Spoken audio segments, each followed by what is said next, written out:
It's great to be here this morning. Today is the 18th of November 2020. I want to say welcome to today's presentation of the KMTV Morning Show. We firstly want to register our apologies for not bringing you the show on yesterday. I was not too well. I have to seek some medical attention. But it's great to be back with all of our challenges and difficulties. We are always here making sure that you can get abreast with those unfoldings, happenings in our country and other parts of the world. It is great to be back here. Lots of trending issues to talk about, but we're acquainted with the rundowns of programs we have on our plate this morning for you. It's a plate filled with lots of trending discussion that we are to talk about this morning. We going to be going across Liberia to speak with three of our correspondents, beginning with Nimba County. The man Nathaniel Tupa will join us, after which we will speak with Clarence Pajibo from Grand Cape County. And lastly, we're going to be speaking with Abraham Colley from Magibi County, and that will do it for correspondent on today's presentation. Right after the end of correspondent, we'll be ushering in our guest. Our guest today on the first segment of the guest presentation going to be Honorable Edmund Law, representative candidate there in District 9, the by-election in District 9. He's going to be joining us this morning. So we'll talk about some of his involvement and activities there in District 9. And after Mr. Honorable Law leaves us, we'll also be having the guys from the Penny Wharf Foundation joining us to talk about their foundation. We are understanding that they will be doing a luncheon program coming up very soon. We'll be talking about that right here on the show. So just be right there. Let's have a wonderful time. KMTV Morning Show with me, Amos Thomas Momo. So lots to talk about. Like I told you, we're going to be going across Liberia with no time to waste to speak with our correspondents, beginning with Nimba County this morning, where the man Nathaniel Tupa is right now. I'm hopeful he's in that's Ganto City, Nimba County. He will join us. Chief Franklin Towe crowd for helps and alarms over being abandoned by Elders Council in Nimba County. The man Nathaniel Tupa going to join us this morning to tell us exactly what our authorities doing about the chief. We understood that he's not well. Nat have joined us. Good morning, Nat. Thanks for joining us. Thank you, Amos. Good morning to you. Thank God that you're up this morning. How are you doing too? I'm okay anyway. How far now is this chief issue? Has it been catered to by elders in Nimba? Chief Franklin Towe, who has been visually impaired, has been having side problem for the past close to 3 years now, has been raising alarm that he has been abandoned by his fellow elders in Nimba County because of his current situation, and he started to raise alarm. And one thing, when he spoke with the press recently, he said that he's not begging them, or he's not going to beg them, but he's always going to make a request. As a matter of fact, he is the head of the Paramount Chief Council of Nimba County, so he sees himself as a kind of stakeholder in the county, so he needs to be catered to. But he has raised another controversial point, asking the Bayans to, vote no confidence in the senator who is regarded as the godfather of Nimba County, Prince Yomi Johnson, on grounds that since Senator Johnson, marched into the Senate since emerging as winner of the Nimba elections back in 2005, he's not representative of Nimba adequately, according to him. And in fact, he says the abandonment of him by his fellow others is also something that he feels is being, a conspiracy built by the senator. So as we stand, there have not been no attention by authorities in Nimba County to the chief. That is why he complains. He is the one who is in the water. So why he says, I think we got to look at that, because even at the county sitting that was held in August, he attended the county council sitting and expressed a serious frustration and disappointment in the Chief and Elders Council of Nimba, as well as the Nimba Legislative Caucus, that since he got visually impaired, he started having a problem with his eyesight that he's not totally seeing. Although the problem with his eyes is something that people have attributed to traditional reasons that could be what happened. But he said that he's been totally looked down upon by authorities in the county. How is it in Nimba County in terms of the referendum? Because citizens, all walks of life in Liberia are calling for the postponement. Are you people experiencing similar in Nimba? Actually, people are raising concern, and as a matter of fact, to be fair with you, Amos, I can tell you for free that citizens, more people in Nimba County, over half of the population, don't even know that there will be a referendum in Liberia anytime soon. So it's almost like the referendum is still being covered by blanket. And one of the arguments of people here in Nimba, people that I've been chatting with personally, or even been hearing them speaking on the radio here or to the public, is that the elections upcoming, everybody's mind is just solely focused on the crucial special senatorial election. So to have it combined with the referendum, which is something that is so important that should be given a careful thought, people have seen it as maybe something like a thing that maybe the government is doing that they should not really know what to do, because the argument from some people is that a vast majority of the population of Liberia are people who are not literate. So to have a compacted, election is going to be something that's going to be seriously difficult. So most people are raising concern that the referendum should be postponed to any time further, but not to be, conjoined by these upcoming senatorial elections. Referendum should be postponed. Thanks so much for joining us this morning. Nat, hoping we can have you on Thursday tomorrow. Thank you, Amos, and I'm grateful that you are up this morning. Thank God for your help. Thank you so much. He's Nathaniel Tukpa joining us this morning from Ganto City there in Nimba County. He corresponds for KMTV in Nimba. He joined us this morning. And then we'll be going now to Grand Cape Mount County, where Clarence Pajibo is. We are getting information that 3 fishermen got drunk in the ocean, and there was some little political, statement surrounding their death. We want to know exactly what our authorities are saying about those fishermen, and what are measures that have been put in place in making sure that people cannot just get on the ocean with the mindset of going to fishing, because the ocean needs some level of guardians. Like he reported the last time that teenagers are also people that can just follow their parents. Some of them can just go alone and get on the water with the mindset of going to fishing. So it's kind of a buy. We want to know exactly what are measures put in place now to making sure that people cannot just get on the ocean in the name of going to fishing. Clarence Pajibo have joined us from Grand Cape Mount. Good morning, Clarence. Yeah, good morning to you, Amos, and good morning to our viewer this morning on the biggest breakfast program in Liberia, and to all of our hard-working management team. We say thank you so much for giving me the opportunity to be on the platform this morning. Those fishermen that got drunk, how far is their issue now? Yeah, it happened, like I told you, 4 days ago in Grand Cape County, specifically in the city of Robertsport.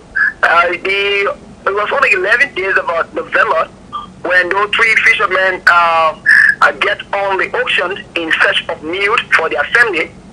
So while they were on the ocean, and they left the city far on a far distance, somewhere about 80 to 45 and 80 to 100 kilometers of the city on the ocean. So while they were there, and unfortunately for them, they had an engine fault. Okay. So the engine fault here led to that, and they saw themselves in some part of neighboring Sierra Leone, and that was Guinea. You said they had what? Hello, you said they had an issue fault? Yeah, they had an engine fault. Oh, okay, okay. All right. We had had an engine fault. You know, there's a machine that's been attached to the canoe. They call it 1 power off. Okay. 2 power off, 40 power. Yeah. So the engine had a fault. So really, they could not really manage to save themselves. So they were just over the water, and they never had a elaborate safe. Elaborate safe is a bare leg, something that has 2 sticks attached to. That is there when the wind comes, the wind will just hit and will push you through, to save you. Okay. But they never had it, so the water took them out of Robertsburg and took them out of Liberia totally. And settled them into a neighboring Seven around Sweden where they were posted. And to tell you that they needed one person needed passed off. So it was just gone in that region. There was a lady in the town there to let them have our demon necessary to save their life, provide food for them. And unfortunately for them, they had a call from Robertsburg, and in collaboration with the Collaborative Management Association and that of the team of fishermen who went to save the guys. And when the first team went there, they did not really find them. So the second team now went there to check on them. So when the second team went, it was how the second team found them and brought them back on Saturday, last week Saturday.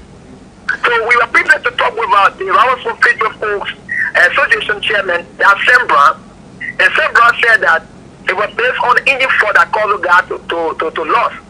But then he cautioned them that he cautioned every fisherman in Grand Cape County because, fishing activity in Grand Cape County is one of the full boosting economy and status of our people here in Liberia.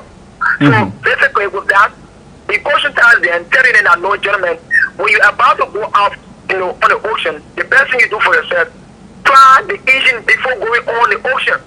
But like you reported the last time that mechanisms were put in place in making sure that people who get on the ocean can be protected. Are those mechanisms being implemented? No, Amos, they have not been. They have been one of the factors that led to those guys even losing on the ocean. Okay. And it will also interesting you, discourage you that fishermen go on the ocean, they don't have less jacket. You know what I'm saying? That? Yeah. So according to Sam Brown, that he encouraged all of the fishermen before you get you on the ocean, you have to try your engine. And besides trying your engine, there's a need that you have, there's a rope. They got it, the upper 1 pound rope, 1 ton which you have the rope in a canoe, and that will also save you. You also have the labyrinth safe. Okay. But besides that, you also make an appeal to NAFA. That NAFA should try our best in making sure that she can provide one life-saving guard boat. And the intent of the life-saving guard boat will help the fishermen to patrol on the coastal line to know what are the some eaters of fishermen on the ocean. Some of them they are lost, and it was a appeal. But for now, understand I stay in connection with them. We are still talking to them. We are still telling them that there's a need. So you make the appeal that you make the recommendation that you will put mechanism in place for those that go on the water. But why is it still not happening? So he said the reason why this is not happening is because of the lack of support from NAFA. So they are appealing to NAFA for NAFA to help in the process in making sure that the fishermen can be safe, because the fishermen depends, on fishing activity in order to sustain their family, also boost the economy of our country. Thank you. Thank you so much, Clarence. Thanks so much this morning. Hopefully we can have you on tomorrow. Yeah, but before I leave you, Amos, on yesterday, before I leave you, with the short period of 10 and a half, the new dimension seminar in college yesterday conducted a one-day seminar with our pastors in Robertsburg, churches and teachers, discussing them about a new plan that they're going to have with our schools in Robertsburg City. Because as you be aware, there's nothing a tertiary education yet in Robertsburg City, Grand Cape County. So it's another boost for the county, and other participants appreciate that Bishop Larry Seward for the kind of effort, and he applied to making sure that bringing forth this particular education to our people in Robertsburg City. So thank you, Dad. Thank you so much, Clarence. Yeah, been a great time having you. Thank you. Clarence Pajivo corresponds for KMTV there in Grand Cape County. And the duo this morning for correspondent will be Magibi County, where Abraham Colley is. Viral conditions creating serious embarrassment for dwellers in Magibi County. They are calling on the government. If those rules cannot be fixed, they will not participate in the December 8 elections. So we're going to be going now to Nima County, and that will do it for this morning correspondent on the show. Right after Abraham Colley leaves us, we'll be ushering in our guest from District 9, a candidate, Honorable Edmund Law. He will be our guest joining us this morning. We managing this morning to have Abraham Colley from McGibby County joining us, so he tells us exactly what are citizens saying about this viral condition. Some are saying they will boycott the election.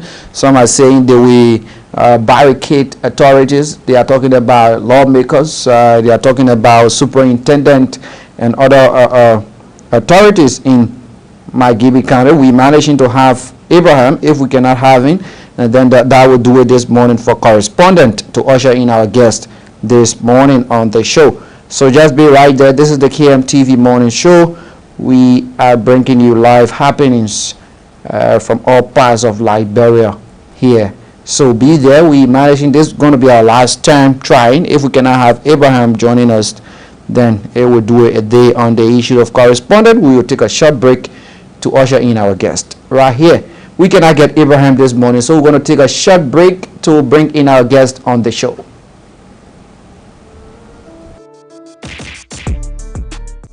Zaga Christmas is back and bigger with more fun, emotions, and big prizes for everyone. 5 winners per week. You heard me right. 5 winners per week. To be a lucky winner, conduct any Orange Money transaction and stand a chance to participate in a shopping spree this Saturday and every Saturday until the Christmas season is over. In 1 minute, grab all that you can. The closest customer with a shopping cart value of $300 USD will also enter the Orange Money box. Interestingly, with every amount you collect in the Orange Money box, we will times it by 25 and it's yours. Orange Zaga Christmas Reloaded 2020, just for you. All COVID-19 health regulations are considered. Orange Zaga Christmas is back and bigger with more fun, emotions, and big prizes for everyone. 5 winners per week. You heard me right. 5 winners per week. To be a lucky winner, conduct any Orange Money transaction and stand a chance to participate in a shopping spree this Saturday and every Saturday until the Christmas season is over. In 1 minute, grab all that you can. The closest customer with a shopping cart value of $300 USD will also enter the Orange Money box. Interestingly, with every amount you collect in the Orange Money box, we will times it by 25 and it's yours. Orange Zaga Christmas Reloaded 2020, just for you. All COVID-19 health regulations are considered.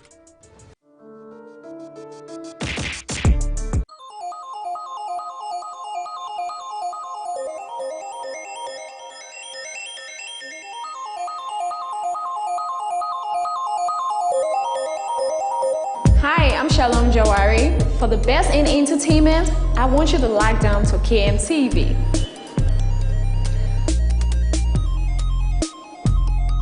Yes, lock down to KMTV.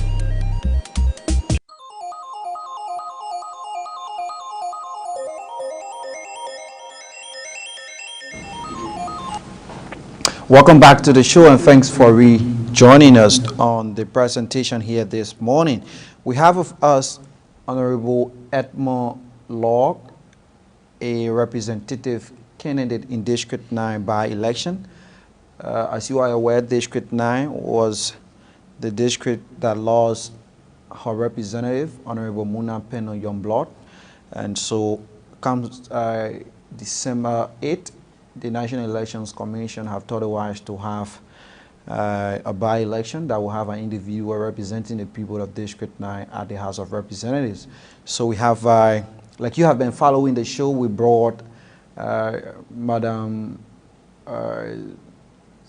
Sylvia Gibson. We managed to bring other individuals, but they are yet to come.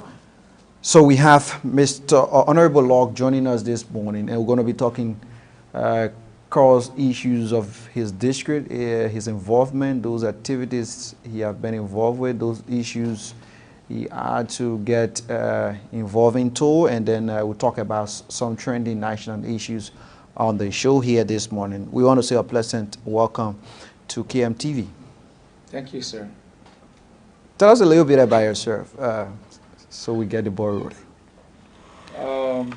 Edmund Lloyd is an independent representative aspirant, representative candidate in the upcoming by-elections in District Number 9. Edmund Lloyd is an engineer by profession. He holds a master's degree in urban and regional planning and a bachelor's degree in architecture and building studies from Stella Maris Polytechnic. Edmund Lloyd is the youngest representative candidate in the upcoming by-election, and in fact the most educated candidate. And Edmund Lloyd is an entrepreneur. He is also a lecturer at the Stella Maris Polytechnic since 2011. So since 9 years ago, he has been lecturing at the Stella Maris Polytechnic in the areas of engineering. And in some cases, people will ask, why politics at this time? Since you are an engineer and entrepreneur, why politics? Politics because political decisions influence everything. So we need good people to make good decisions, and we need level-headed people to make sound decisions. And one of those person is Edmund Lloyd. So that's the reason why you should support the candidates of Edmund Lloyd to my listening audience. For how long you been around district now? I was born and raised in District Number 9, so I'm not a stranger like many other people. I was born and raised there. I didn't just move there because I want to have state power. This is where I was born and raised, so I understand what it is to be in District Number 9. Tell us a little bit about your platform. What are those ingredients you have within it? Okay, thank you. There are a lot of issues on our platform, a lot of items concerning District Number 9, but there are a few cardinal points I would like to discuss. Number one is the issue of technical and vocational education for our young people. This is very important. You see, majority of our people who graduate from high school, around 60% do not have the means of going to college. So as a result, we are having too many adult people in our communities, too many adult young people, so it's leading them to being in the streets and even being in the ghettos. So we intend to prioritize technical and vocational training programs to enable young people to have the opportunity to go to technical and vocational programs. And we intend to lobby for funding outside government to enable us finance these different initiatives regarding technical and vocational programs. And then one of the laws that I intend to propose is a bill that I intend to propose to the National Legislature is the inclusion of technical and vocational education in our national curriculum. Okay, we'll get to that. We will get to that. Now, what prompted your quest to get in the by-election of District 9? I have been a leader from day one, from my elementary days up to now. I've been a leader, and I feel that our people should be represented well. We should not be represented by people who do not have vision, who do not have the quest to push our arguments, especially those things that affect us on a daily basis. And a lot of young people are seen in the district and even beyond the district limit doing very little to contribute to the development of this country. So I think that by Edmund Lloyd coming there, even the Zogos on the street or our disadvantaged brothers will be motivated. I want to be that medium of motivation. I want to be that outcome that young people will see and want to aspire into leadership positions, especially good leadership. What was the relationship between you and the late Munam Peno? We didn't have any personal relationship. The only thing is that I personally knew her to be a vibrant lady. And even while she did not know me one-on-one, we had some interactions and we communicated. Even prior to her death, when she was away, we were still communicating on some issues. But I feel that her political space and what she has left behind is something that should be continued by someone who is a level-headed person, not by any other person that want to just come because they want to be in a position. So as a lawmaker in her quest, there are a lot of things that were achieved, and there are some that needs to be augmented. And I feel personally, as a young person with such innovative minds and being an entrepreneur, you know. If she was still alive, could you still contest against her? No, I wouldn't have wanted to even contest in politics at this time. The reason why I decided to contest, I was motivated to lead my people, especially the young people, when I was downtrading masses. And but when the honorable passed away, it created a void, and then it created also a level playing ground. Okay. Where each candidate coming to the race had equal opportunity to win the election, regardless of being in previous elections.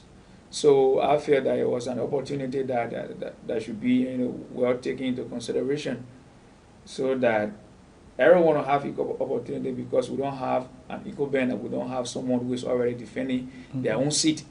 So that's what motivated me a lot, and feel that this is the time to do it. And if we must do it, we should do it now. So that's what, you know, pushed me hard. What is the relationship with you and the people of District 9? As I said, I was born and raised there. Even though some people may think that we are new to the political space, but that really doesn't matter, because we have a real good rapport with all of the community, except that to a certain extent, because I'm already popular in my own self as an individual, to a certain extent, they will say, you are new to politics, and that of course is a fact, but it does not mean that being new to politics, you cannot make immense contribution. So we have been engaging them in different ways, and we feel that, I personally feel that, because of my engagement in my business and in my education, because I was school in District Number 9, and then because of my academic excellence over the period of time and my relationship with different institutions and different communities, I built a rapport over a long period of time. So regardless of coming into the political space at this stage, that does not mean that we do not have those real rapport with the electorate. We do really have the rapport with the electorates. Taking into consideration Liberia politics believe in tangibles, what are those developmental involvements you can boast of? The cardinal responsibilities of a lawmaker is three. There are three key cardinal responsibilities. Oversight, lawmaking, and representation. It does not require a person to go and build toilet house in a community, go and build hemp pump before he or she becomes a lawmaker.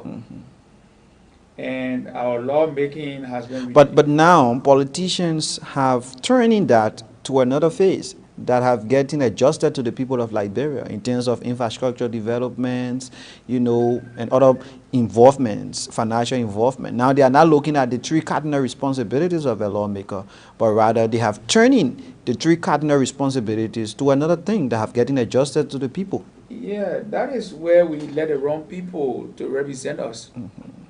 When we judge politicians by what they do in political times, or what they've done before coming in the political space, we let wrong leaders. We saw it from the likes of Dusty Wolokoti, who was a former representative for District Number 9 before Honorable Munapena. He came during the political era and created a lot of rules, put crush rack, and then built a few community palaver huts and few hemp pumps in just under 6 months. And he was elected. He didn't come back to the district until after 6 years. He came on national radio and told the entire country that he failed the district, so he's not going to contest. So that is an example that should be used, so that we will not judge politicians for what they've done. But nevertheless, I will tell you my contribution to the district and the entire country at large. Okay. Firstly, I told you I am a lecturer at Stella Maris Polytechnic since 2011. At my age, I've taught over 1,500 young people who are vibrant engineers in this nation. Okay. And that contribution is not limited to District Number 9 alone. Secondly, I established Idana Photography Eternal Photography is Liberia premier digital imaging enterprise. We revolutionized photography in Liberia. If you have ever heard the word photo shoot in this country, it is because of me, from just one camera that I brought into this country. Up to now, we have a camera that is worth more than 10,000 for one of them. We have a series of them. And I've established a business that I've employed over 25 young men like you and myself, who are also taxpayers to the Republic of Liberia. And this is something that should be commendable, because outside the political space, we have something to contribute to this nation. So these are tangibles. And then when it comes to physical tangibles, we have also constructed hand pumps based on community toilets. Rehabilitated even roads from my own pockets as a candidate. And if you go down to the 4th Street Market, we also rehabilitated the portion of the market and rehabilitated the entire bathroom. And we constructed some speed breakers. But these are not sufficient reason why you should vote a candidate. Vote a candidate on their past record of leadership, their ability to lead, and their competency and their platform that they bring to the table. Now, are you a member of any political party? No. Why? I haven't been a member of any political party. I'm a professional, and especially being from the engineering background, I feel that when I support a candidate, I should support them professionally and based on their platform. And I haven't been a member of any political party. Why? Because political parties do not have the answers to our problems in this nation. I don't hate political parties. I like political parties. I've not been a member. I've been playing a neutral role, but I've been supporting individuals in some cases. Let me just give you a little history. Prior to the multi-party system in Liberia, we had a two-wing party ruling Liberia for 102 years. So in the 102 years rule of the two-wing party in Liberia here, we have only one-party system. And in that era, we did not experience any war. We did not experience serious war. We did not experience serious or economic crackdown. But after the likes of Bago Matthew, Chipo, and the rest of the other guys pushed that there should be a multi-party system in our country. So the 1985 election that brought Simon K. to power was the first multi-party democratic election in Liberia. And then at the end of the day, from that time up to now, we have had too many multi-party systems, multi-party democracy. And then that is the same time that we have fought too many wars, and we have had too many economic problems because of the multi-party system. So the ordinary Liberian men believe that the vision of this nation should be seen through political parties of individuals. That's where we get it wrong. Political parties or individuals do not have the answers to our problems. We should see ourselves as the true visionary of this nation. And that is going to help us to contribute individually to the development of this nation. What are some of your campaign messages when you get out there talking to people? My topmost campaign message is that our political space is filled with recycled politicians. Who are those you terms as recycled politicians? I mean, other politicians that come with these kind of fake promises, they are all recycled politicians. What are some of those promises you terms are fake? Sometimes somebody can tell you youth development, women empowerment, healthcare system. How can a representative can tell you say improve healthcare system? What requisite capacity do they have to improve the healthcare system of a district? Very minimum. Very minimum they have. Even at a national level, when the president studied that improve healthcare system, is it by just saying it as a platform, or is it something that is going to really be done?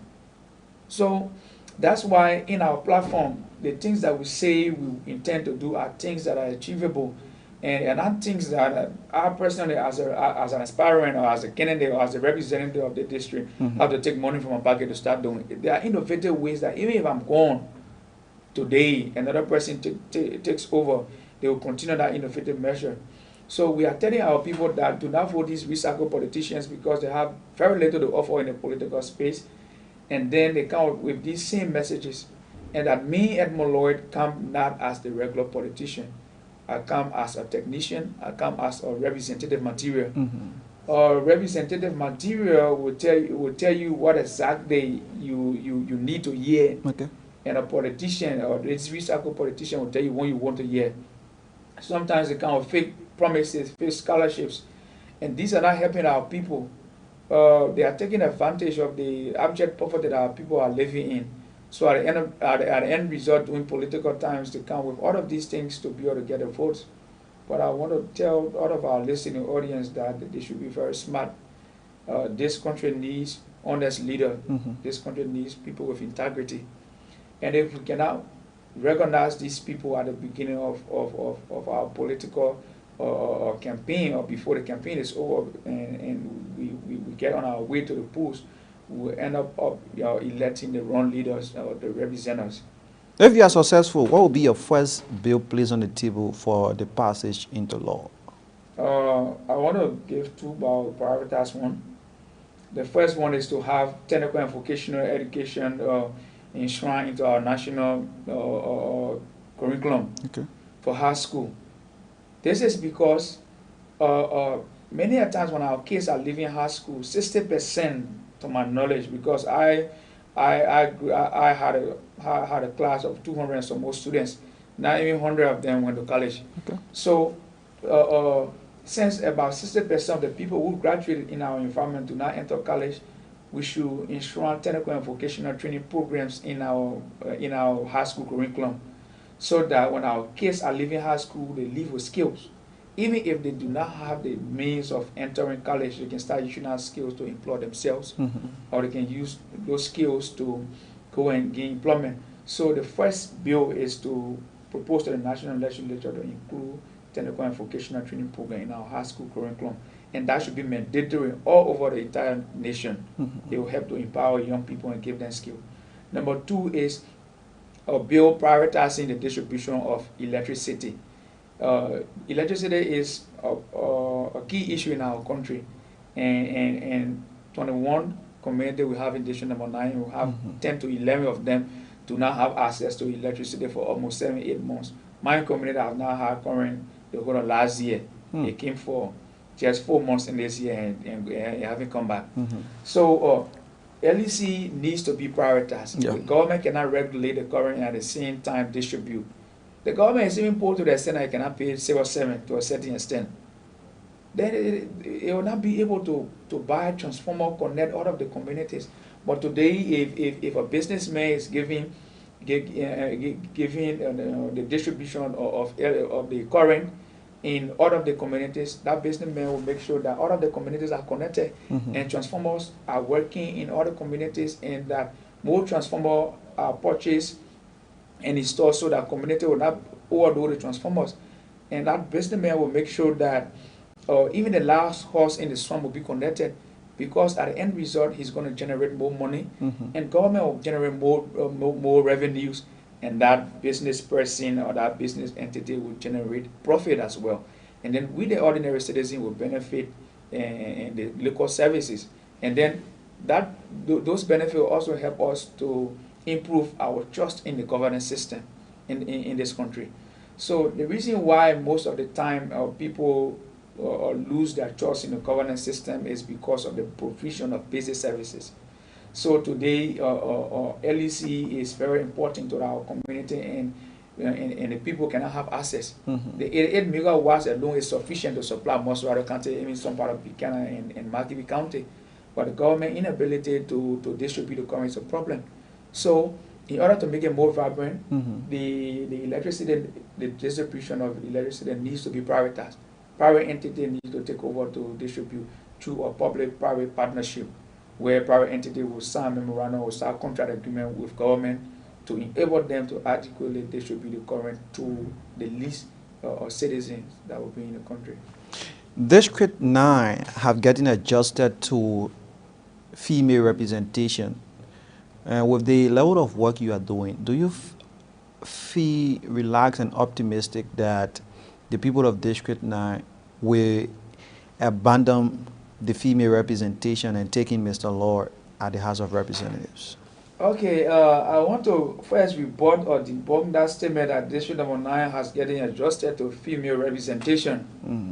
Our district was not made for female representation. Our district was made for qualified people who are up to the task to lead the people of District Number 9. And I've seen that even the female representation you're talking about, the two females in the race, they are all strangers to District Number 9. They are only moved or coming to the district because they want to be elected. Like I spoke with Sylvia said she's been around the district now for almost her life. No, that's not true. Our family people having a property there, she did not stay there. And for us, we were born and raised there. So regardless of female being raised, that they want to use that as a medium to gain our state power, especially to lead the people of our district. We want to debunk that. And as a matter of fact, the people of District Number 9 are yearning for good leadership. Okay. And they do not want people who will come and scheme them during political time by intending to offer political scholarship to allow people to fill in all kind of forms for scholarship. And I want to categorically say to the people of District Number 9 that this same issue of scholarship happened with another candidate in the past election. That thousands of kids lost their education because the candidate was unable to pay the scholarship because he did not win the election. You should be very smart not to follow the same trend in this election. Okay. Follow the candidate based on her platform. You want to support a female, support her based on her platform, what she brings to the table. You want to support a male, support him based on his platform. And to not allow any political fabricated lies to be able to sway you away from electing the right candidate. And that's where you should have the time to evaluate candidates based on what they bring to the table and a qualification to defend.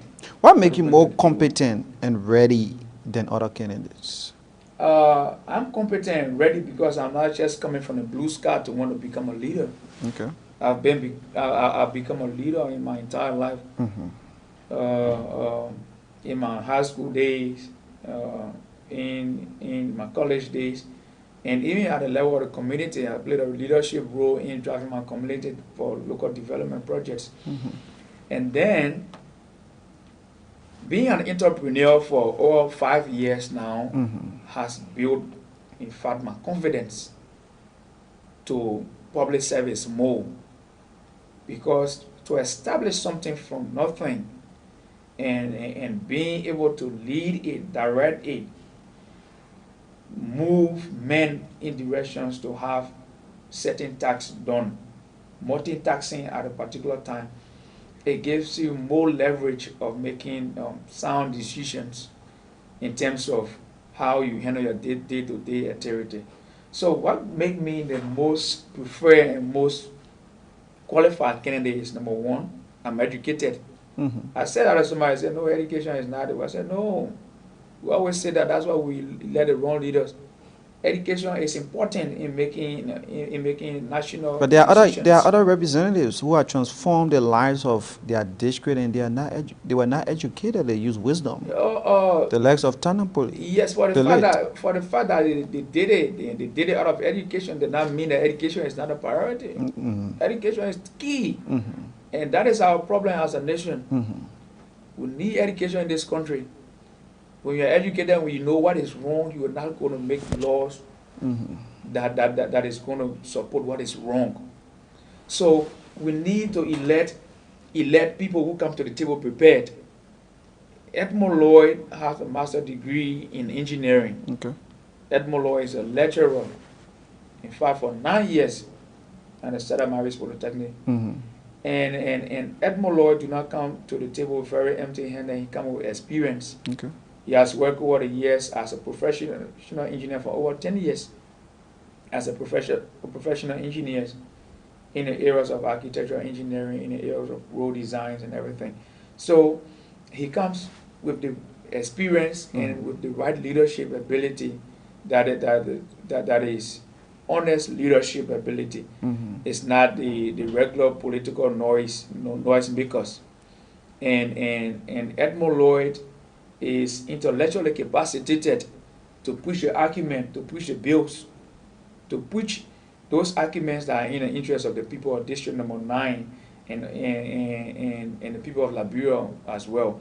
Because District number 9 is just going to be used as a medium through which Edmond Lloyd is going to be elected, but he's going to make laws in the interest of every Liberian. So, and Edmond Lloyd being the youngest, and in fact the most educated candidate, is giving the leverage over the rest of the other people. You'll be going against parties candidate. I'm talking about parties that have money, parties that have power now. The CDC, the likes of the CDC, the CPP, and other parties candidate. Do you have a financial backing, or where do you get your support? Thank you. Election is not money. Election is not money, and election is money also. Mm-hmm.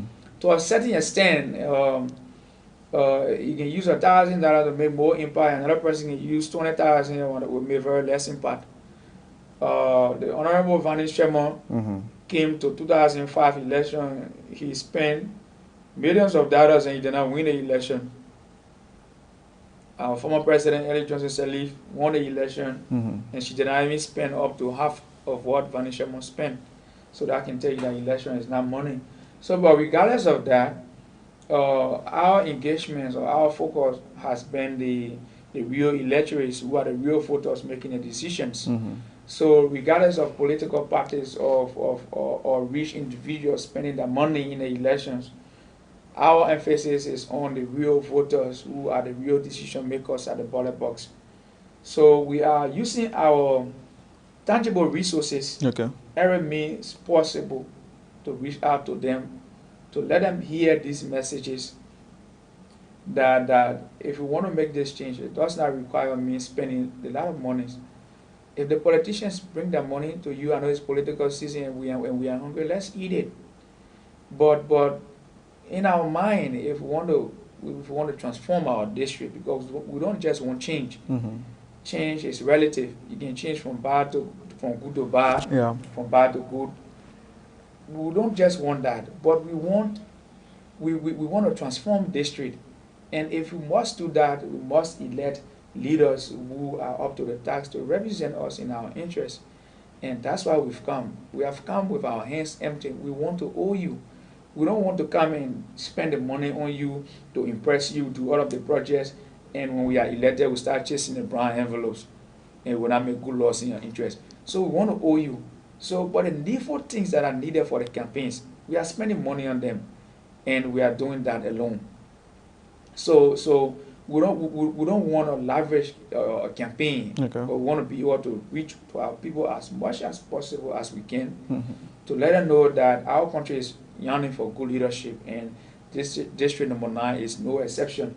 And if we must improve the livelihood of our people, we must be able to elect good leaders who are good decision makers. If you are not successful in this by-election, what will be your next thing? As I said earlier, I am an entrepreneur and an engineer. So outside government space, I'm making my contribution. So if I am not successful, I'm still going to continue my quest in being a philanthropist, in helping my community with series of local projects that I can do on my own. I'm going to continue my business. I'm going to continue my engineering work, and I'm going to keep contributing to the development of my country. And I am going to keep building the capacity of young people. One thing, I met some group of disadvantaged young guys on 12th Street, and when I laid my platform before them, and after my little interaction, he said to me, he said, "People, all the fun things," he said, "are true, they're good. If you say you put 1,000 people on scholarship to go to technical and vocational education, people, if you don't win, even at 10% that you can put them on the scholarship from your packet, put them there." So even though that is a thought I had previously, but for the fact that he said it, it inspired me a lot, and make me to have a different thought about contributing to my country, even after this election. So in the next 5 years, even if I'm not representative, you are going to hear Edmond Lloyd has contributed immensely to the development of the human resource capacity building of the people of District number 9. Will you still be managing in other elections to represent the people of District 9? That we will see. but I want to keep it here. But building the capacity of young people, especially through education, is something I'm going to continue. Now let's talk about, let's leave your district a bit and talk about other national issues. You've been following the proceeding of this government. What's your take on the way the government is proceeding? I think the government is not proceeding quite well. They are trying, but their efforts are not sufficient enough to provide the basic services and balance the economy. So they need to try as much as possible as they can. Because one of the things I've been saying in this government is that they have too much blame games. Instead of trying to solve the problems, they want to blame everything to the people or to oppositions. A government of democracy will always have people from outside trying to hate you with all of the different things that you don't want to hear. But these things come to make you strong as a government, to enable you to put yourself together to make the right policy and take the right decisions in the interest of the people. Okay. So you don't expect the entire country to be for you, but the entire country is in the interest of the country. As they are proceeding, what do you see lacking? So what is lacking to a certain extent is leadership ability in every sectors. That is to say that there are some key decisions that should be taken by certain entities or certain agency that is responsible. But to a certain extent, they are somehow delinquent or afraid. The same blame game. Okay. Like the issue of the liquidity problem on our market. Sure. This is a problem that is affecting the entire country. And the central bank governor comes and say the business people holding the money. You who is regulating the entire market, then you come and blame the business people for holding the money. So today I'm an individual. I go to the bank for my money and I put $10,000 LD on my slip to fill in for 10,000, and the lady at the desk tells me that I can only withdraw 2,500. How do you expect me to operate? So if I'm having money home, do you want me to take it to the bank again? I will keep it home to do my business. Sure. And this is something that our president have experienced every week and every day. It's a serious problem. It's a challenge for our country. Okay. And there are thousands of businesses out there that want to real do business.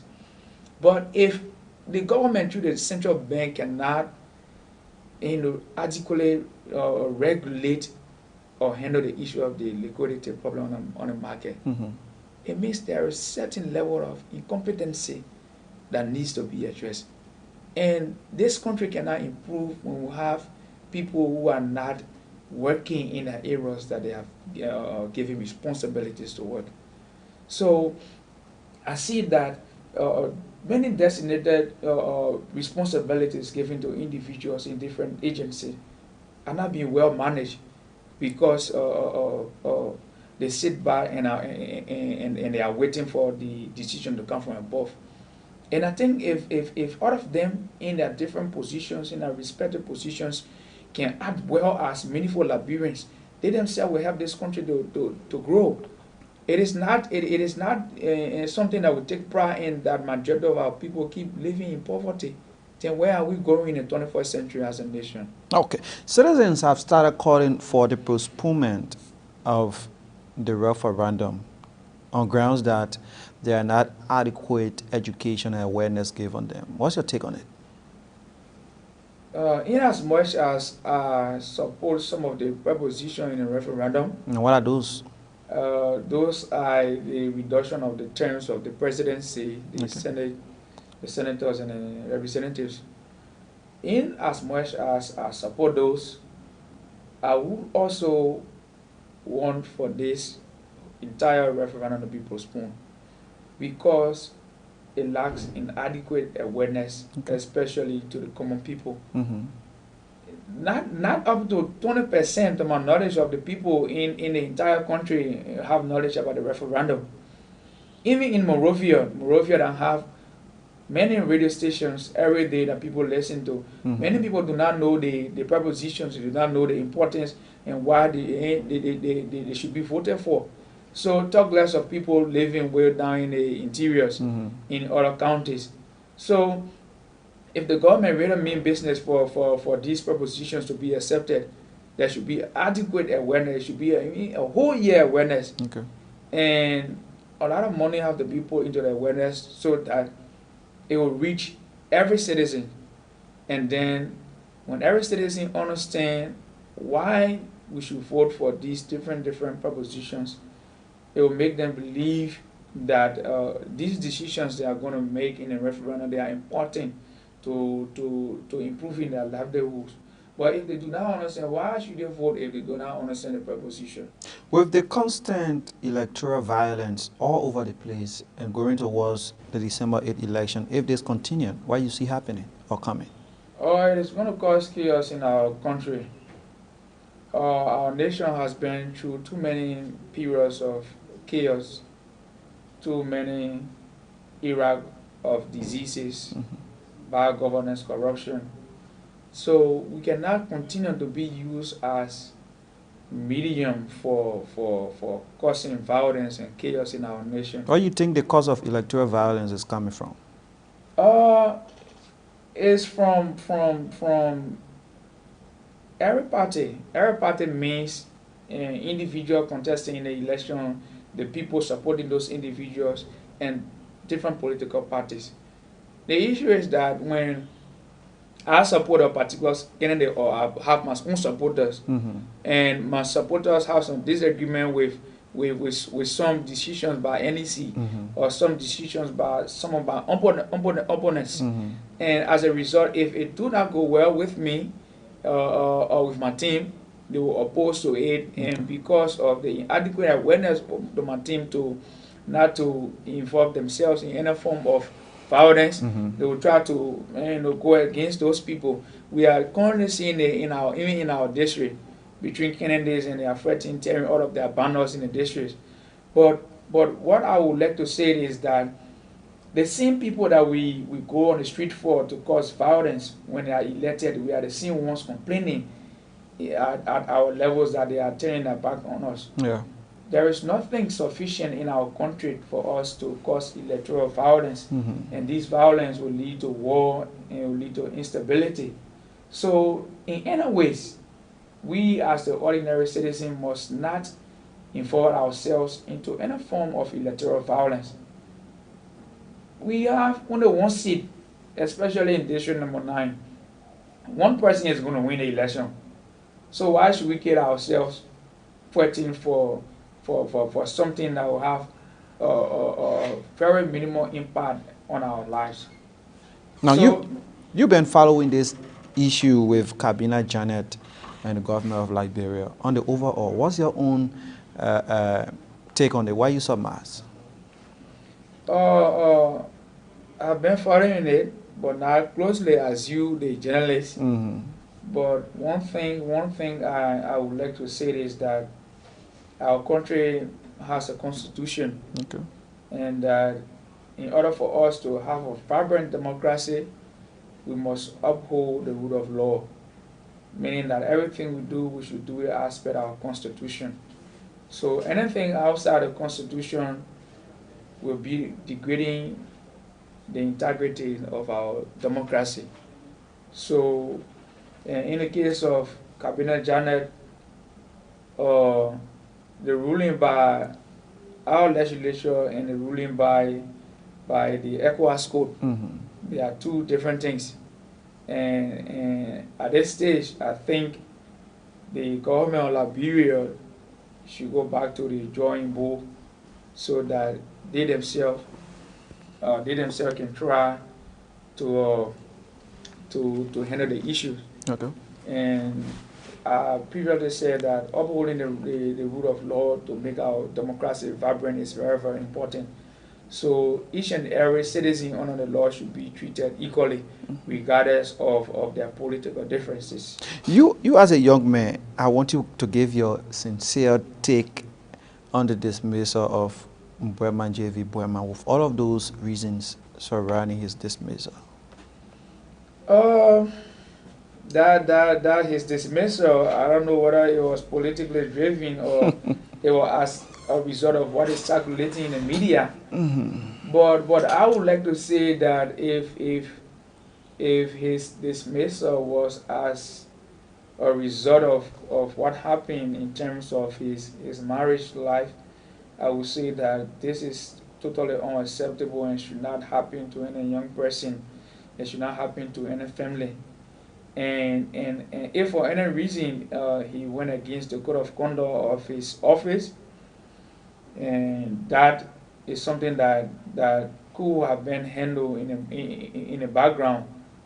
But if it is for the reason that is all circulating in the media, I think this is something that should not be acceptable in our country. Okay. Because it deter people, especially young and vibrant people who want to be contributors to their society. It is very important that we are all treated equally, regardless of you being in my interest or supporting me, or being politically aligned with me. So we should all be treated equally. So I feel that I don't want to conclude because it's possible that the case will be in court, or maybe they will still need some substantial evidence to what is circulating. But what I would like to say is that every young person like you and myself deserve a better life and deserves to be treated equally. So if someone is being dismissed, it should be dismissed because of some professional reason. Okay. There should not be any reason beyond the job.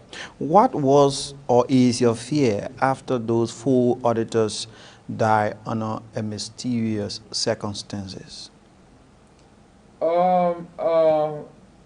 People dying in our country, especially under mysterious circumstances, I think it does not signal anything well about our country. It makes us believe that most of us are not safe, and that we should be very, very careful on how we say things in the public. But again, we don't know what triggered the death of those auditors, so we cannot categorically say what triggered their deaths. But what I would like to say is that it is very disheartening for people to die under mysterious circumstances, and that reduces our own security, especially in terms of our protections under the law. Okay. Thank you so much, Mr. Lloyd, for passing through. Is there anything you wanted to say, maybe just so we leave you? You have other activities, your phone keep ringing. Oh, yes, it's like that every day. So I would like to tell my listening audience, thank you for listening to the show. And I would like to specifically tell the people of District Number 9 that this election is not about party, it is not about any political affiliation. When candidates are elected, they are elected to represent the interests of our people, and we should elect those that are intellectually capacitated, those that have the ability to lead us. And Edmund Lloyd is that one individual who have the intellectual ability and the experience and the academic qualifications and the right platform to lead the people of District Number 9. We should not vote based on party line, because when people sharing a job, they can share it on the basis of vote one, vote all. So you gotta be smart. So vote Edmund Lloyd, number 7 on the ballot paper, because he's the most preferred candidate and he's the youngest candidate. And in fact, he's in the interest of the young people who are not making much effort to move the people of District Number 9. So we want to encourage our mothers, our fathers out there, that as you go back into your communities, talk to your children that their future lies in the decisions that they make at the ballot box. And I want to urge all of my listening audience that let's continue to preach in the next 2 weeks, to reach out to our people door to door, to preach the message out to them that our country needs good leaders, and Edmund Lloyd is an outcome and a model for that good leadership in our nation. And I also want to say to you today, Amos, thanks for inviting me on your show. We will always be around. regardless of this political space. Okay. As young people, we have more to contribute to the development of this nation. And I am standing there regardless of being elected or not in this election, and which of course I'm going to win this election. Okay. But regardless of that, we are still going to be here to contribute to the development of our country. Thank you so much for passing through. He's Honorable Edmond Law, a representative candidate there in the by-elections of District Number 9. He joined us this morning, and we have talked lengthy about his involvement in District 9, and we talk about other trending national issues here on the show. We're going to take a short break to usher in our next guest, who is already here.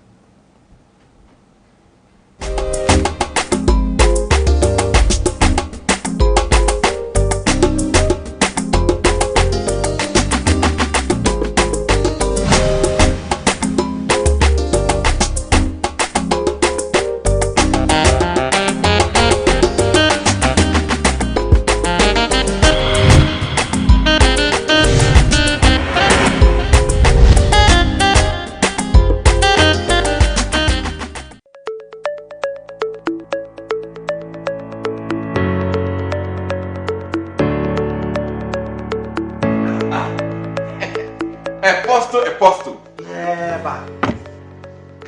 Apostle James. Why big?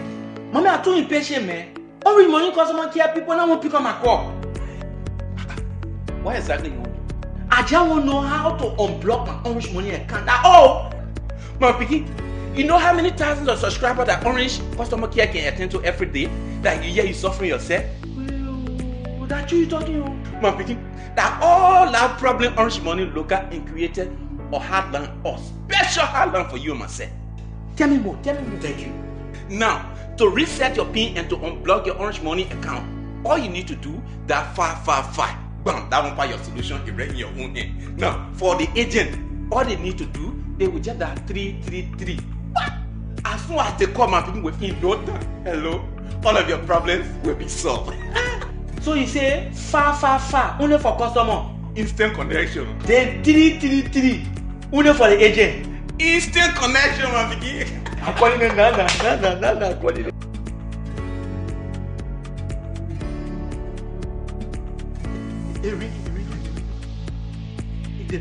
Yeah, hello? Yeah, I mean, Apostle James.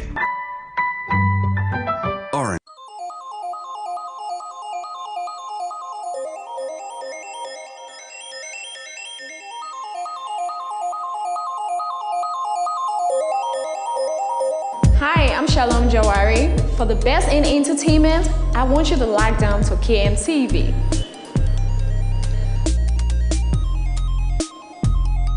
Yes, lock down to KMTV.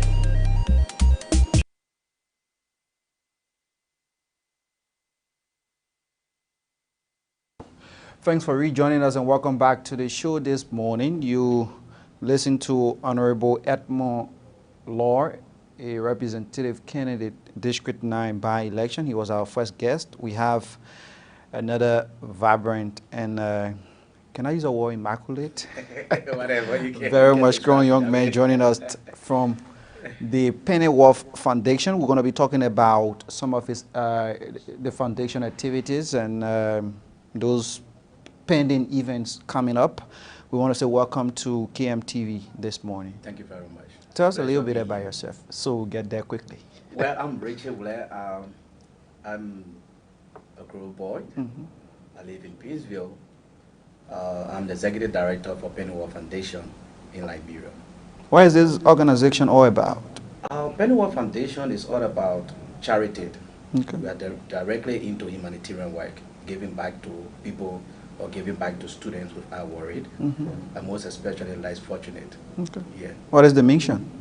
Our mission is to have as much children in school who are worried. That's our mission. Okay. And we are putting together some plan to really achieve that, especially a 10-year working plan Okay. for Pennyworth Foundation. And do you have a vision?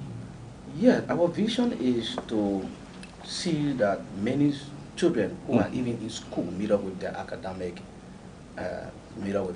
excellence, and to also see that the society for which we live in through the help of Pennyworth Foundation to some of them, we have that broader knowledge on when it comes to education. Now, what are some of the value attached to this organization? Well, when it comes to our core value, we discriminate nobody. Okay. We accept gender balance. We do also look into youth and children, most especially vulnerable ones. Okay. Some who are abused. We also have plan for them too as well. We come to our working within Liberia. For how long now Pennyworth have been existing around this country? First, let me start with the history of Pennyworth Foundation. We first came about with the idea from our CEO, Wisner Peace Wizind, who is in the United States of America, sometime 2016. And she was there and thinking about how to give back to her country. She's a Liberian. Okay. She was born here, reared here, and at a certain point in time, she moved with the family to the States.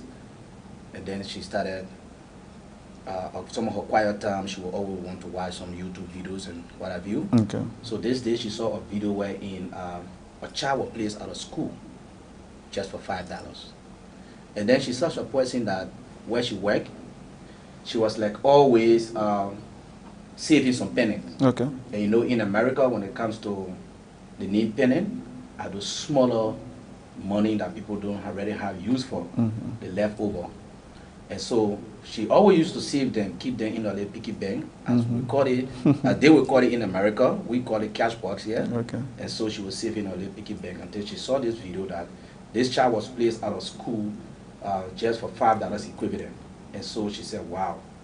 Then I think my vision have started. Okay. And so based upon that, she decided to reach out to somebody to help her. She went around, prayed about it, and nobody else she could reach to. But then she took her telephone and called me one day. So when she shared the vision with me, I said, oh wow, that's a very good vision. I think we can run with it. And so based upon that, we started out with Pennyworth Foundation. We started the talking, and in 2017, we did our very first distribution. When she checked in her cash box, in her piggy bank, she saw a little money that she was saving. Yeah. So she said, Richard, I have this when I checked in my bag, this is what I have. I think it was around $900 and plus. Okay. What can we do with it? So we did a calculation, everything. We said, but I think we can start with 60 students. So we look in our brochure there, you see the first school we did, we were 60 students, and that was done in 3 schools. And how we really got those students was to go on the campus, meet with the registrar, talk with her or he or she, to know who all stay in the area with the school. Okay. Then we got to know some of the less fortunate and the ones. That some of them were even $500, they were out of school. So then we came back to ourselves and said, but then how can we augment the parent strength? We don't have the money to pay you or pay the tuition or what have you. So maybe probably it could be for stationary material that their parents needed to buy, and so for that reason, they were put out of school. So we said, okay, but then let's take this portion of it. So we went to work, we bought copybooks, we bought book bears, we bought stationary material, as you can name it. And so we started off with 60 students in 3 schools. Vera Stevens, we did the 72nd Public Schools, then we did the AGM school on the 72nd Boulevard.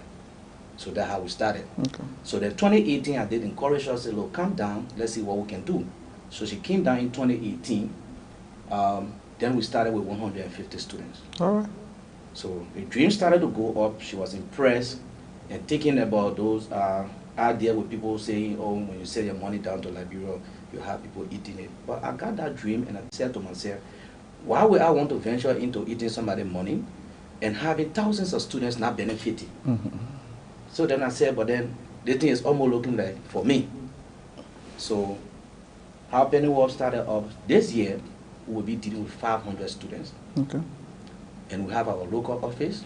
We are registered under the government of Liberia as a non-profit organization to cater to students. So Worth Penning Foundation or Pennyworth Foundation focuses only helping children that are in schools for now? Yeah, for now, the reason why we decided, Pennyworth decided to just help students because we want to lessen the burden of parents. Because when she saw that video, it touches her. So she said the starting point now would be to help students, especially their parents, minimize some of the costs, of tuition and helping the children to stay home. So in our whole plan, when it comes to our article, we have so many activities that will be carried out. But for now, we decided to start with schools, giving to students. Now, This year, our launching program will be giving scholarship up to 10 or more students. Okay. Yeah. And when you expect this launching program to commence? Yeah, Where, when? Okay, thank you. Our launching program will be on Friday of this week, that a day from now, Okay. 2. And we will be having that program at the AG Bethesda School in the 72nd, right after the market. Every necessary plans with the institution. In fact, they are one of our beneficiaries. Okay. So they have allowed us to use the facility to launch this program. And God could have it, the Honorable former Vice President of the Republic of Liberia, we wrote him, Okay. and he consented. And in fact, he's wholeheartedly impressed with the kind of work that we're starting off with. So he decided to come and be the keynote speaker for that day. Okay. Yeah. So we'll be having 7 schools, 500 students. And with our working plan, we actually want to do 10,000 students in 10 years' time. So that's our plan. Like you said, I think you started since 2017, and 2016. up to 2016 up to now. What are some of your success stories? From 2016 up to present, I think meeting some of those students and putting smiles on their faces, I think that's led us to even doing more. So we felt we were successful during the first time, and a lot of students got to know us. The 750, that's another successful story, in as much that we dealt with them, and they were happy to take those things home. Parents came to us, taking us. I believe we were successful in that direction. Now, you have been engaging students. I think normally when you go to those schools, you engage them, talk to them, they can give you some of the reasons for which they are not in school, or they are in school but they are facing a lot of challenges. What are some of those reasons they've been given? Like many of the time, parents will always complain. So now we look at maybe the economy, look at no job. Some of the parents say they don't have work to do, and some of them will mainly say to us that they are maybe, let's just say, funny problem, Okay. financial difficulty. There were most of the time some of them will explain either the mother is not doing any good business, some of them have more children that they need to cater to. So to cater to all of those children, looking at some of them, what the job that they are doing and the income is not sufficient enough. So you always find that some of them will all be put out of school for such. So these are some of the reasons that they were giving. Whenever we get to them, we talk to them, and they will explain to us just in that form.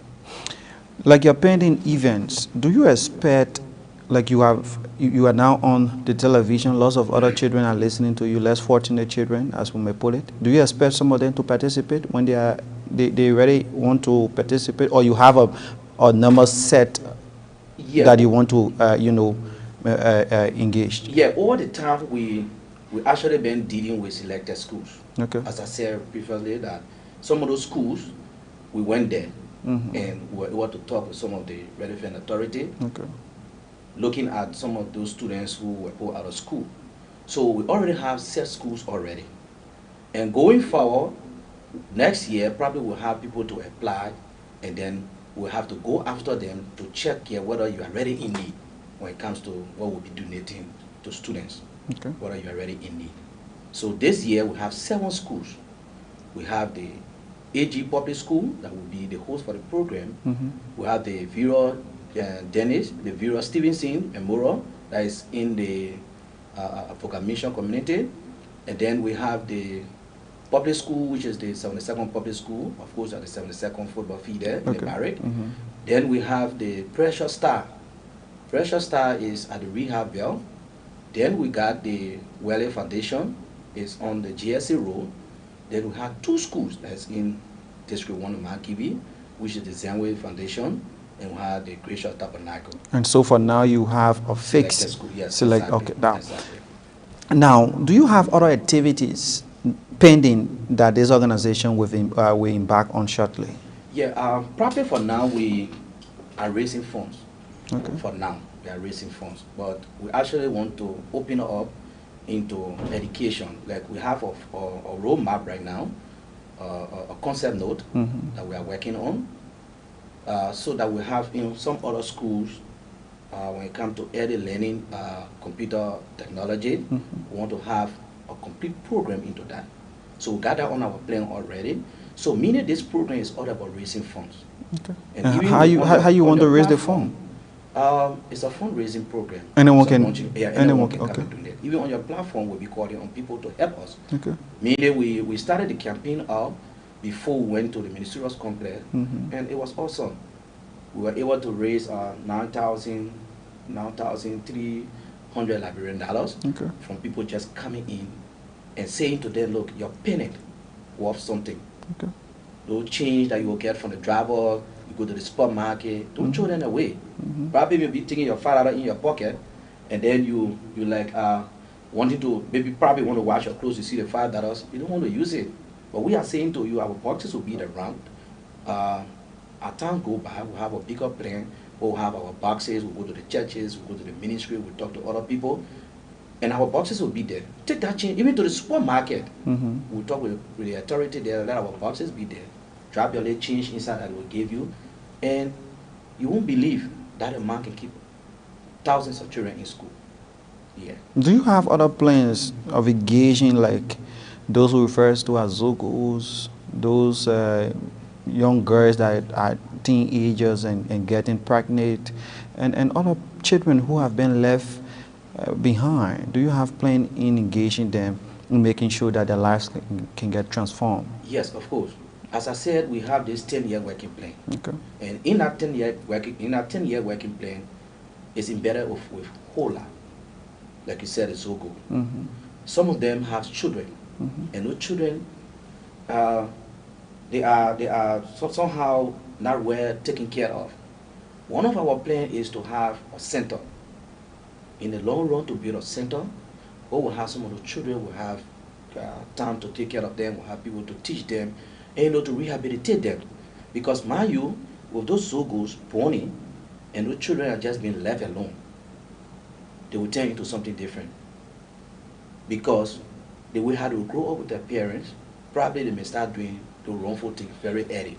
So with us, we are saying, we try to go down to them. If we have to have a boarding place for them, we'll do it. Okay. Because this dream is something that is very big. So that's why we'll be putting out the SOS call to people who, philanthropians who is maybe watching us now, that want to help for this cause. Because it's big. You can't just leave one society out. We talk about the Zogo today. We talk about the street better. How can we help government get them out? We need programs in order to transform some of them, not to allow them in the street. Probably some of the parents will be complaining that, oh yeah, we have the child that needed to support us, to help us. How can we just take them and say, they will not help us? What are our own souls? So probably in the long run, in helping them, we found other program. Let's take for example, we say penny worth. People give in their money. We say, okay, to help this child, maybe we give you that effort to improve your business. We carry you to teach you the business skills and all the kind of things. So as you start to make money, definitely you not want your child going in the street, because we'll also explain the danger of keeping the children in the street. Like, for example, I'll give you a typical example. That is mechanic shop I went to once to talk to children there. I saw them doing the kind of mechanic work, something that machine can do to move tire, some of the big tire, and I saw the little boy holding onto this. When he pressed on it, he went up. So I'm like, wow, this guy don't need to be here. But I went to the father to engage him. It was a serious force. Where do we send them? Where is the money that you people giving us to keep to? I said, okay, we'll have plan.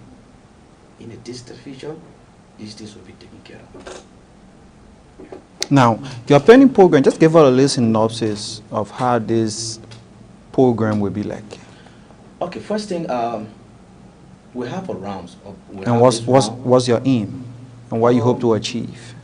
That at the end of the day, we should have smiles on the children's faces and the parents should be happy. No, I mean beginning from the start of the program to the end. Okay, like in the morning, okay, 8 o'clock in the morning, most of the students will be assembling to a pick-up point, Okay. and the bus will come and pick up them from there and take them to total on the 72nd room. Okay. Probably will have a music set to amuse the children and parade with them to the school. From there we enter to the indoor program. It's a short program.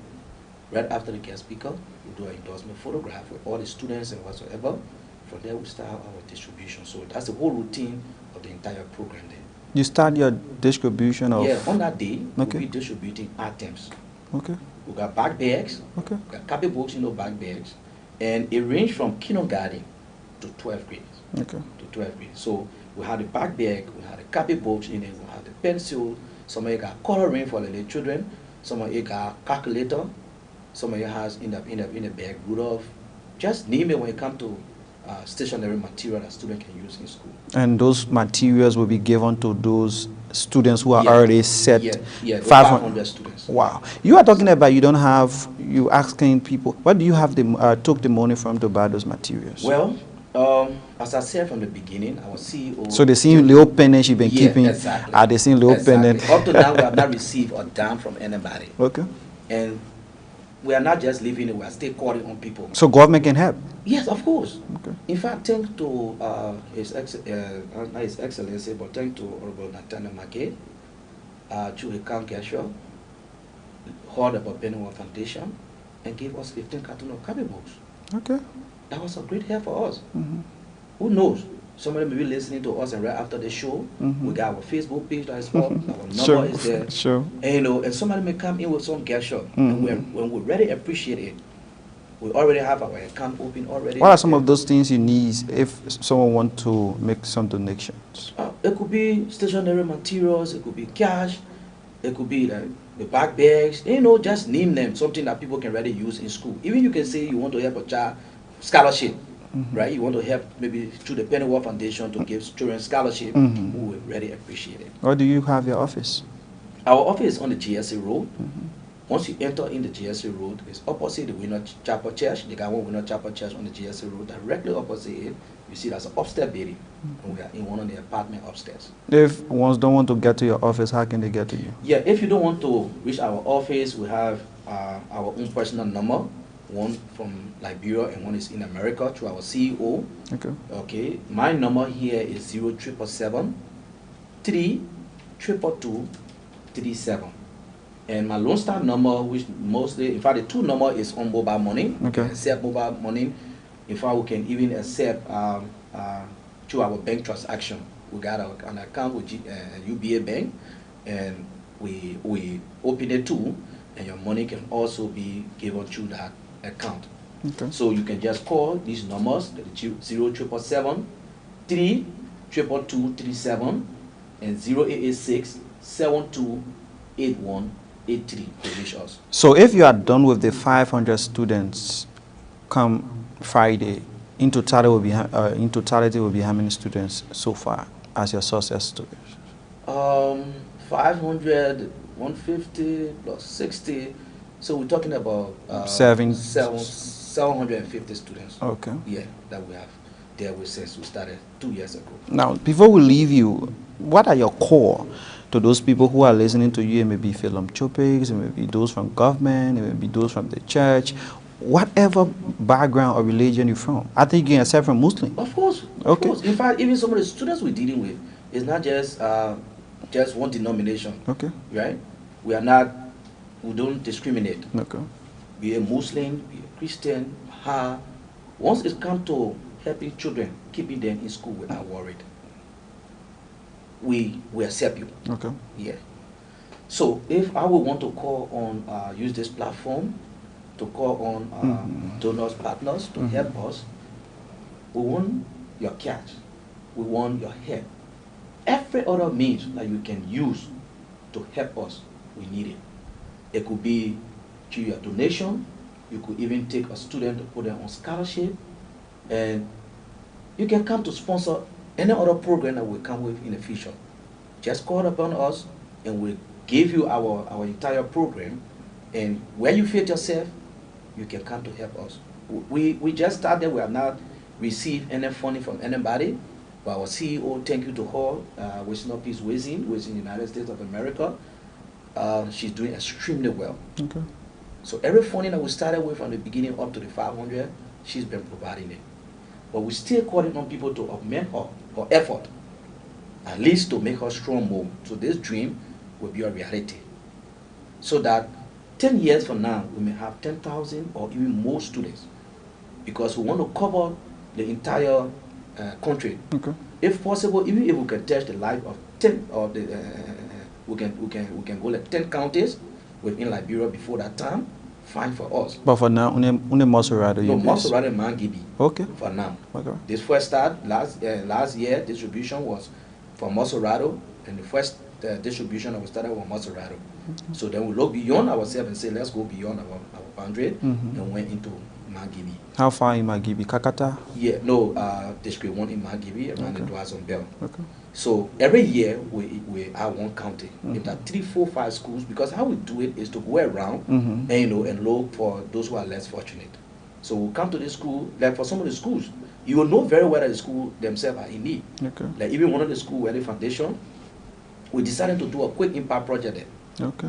To take either one classroom, paint it, open a small mini library. All right. Like there's a donor partner who gave us some books. So even you have huge amount of books, you're in America, you want to ship it to us, we'll accept it. So we'll be doing a quick impact project right after this to paint the classroom, make it decent, put some reading stuff on the wall for the children, and then open a mini reading library for them. The Friday program is where? The Friday program is at the Bethesda AG school at the 72nd community, just right after the market. The school is there, it's painted yellow and green. Okay. Okay, so that's where we'll be having the program. Time? The time is 10:30 indoor program, but we actually started parade by 8 in the morning. Thank you so much for passing back. Hoping we can have another time so you come and expand on your foundation. Is welcoming, you know, in terms of helping our young brothers and sisters stay in school like without worry. I really appreciate that. We're hoping that we can have another time. KMTV is always here to making sure that the views of our people can be expressed nationally and internationally. We'll have another time to have you. I want to say thanks so much for passing through.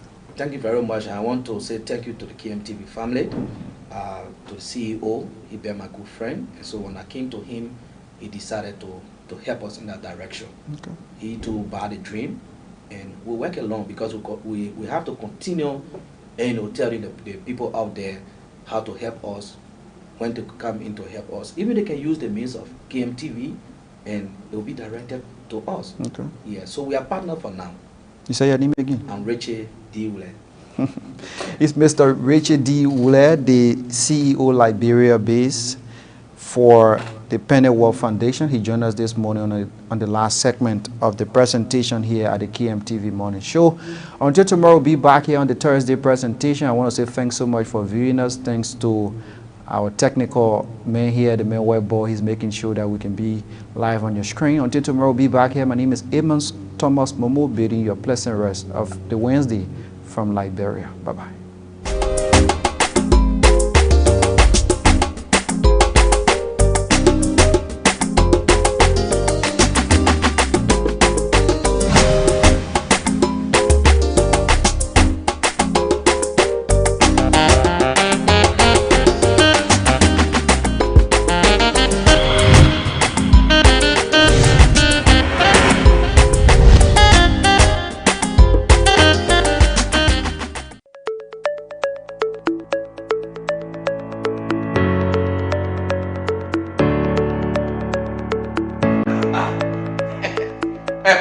Apostle. Never. Apostle James. Why big? Mommy, I'm too impatient, man. Every morning, customer care people now won't pick up my call. What exactly you want? I just want to know how to unblock my Orange Money account. That's all. My piggy, you know how many thousands of subscribers that Orange customer care can attend to every day? That you hear you suffering yourself? Well, that's you talking about. My piggy, that all that problem Orange Money local and created or hardline or special hardline for you and myself. Tell me more. Thank you. Now, to reset your PIN and to unblock your Orange Money account, all you need to do that 555. Bam, that won't buy your solution right in your own hand.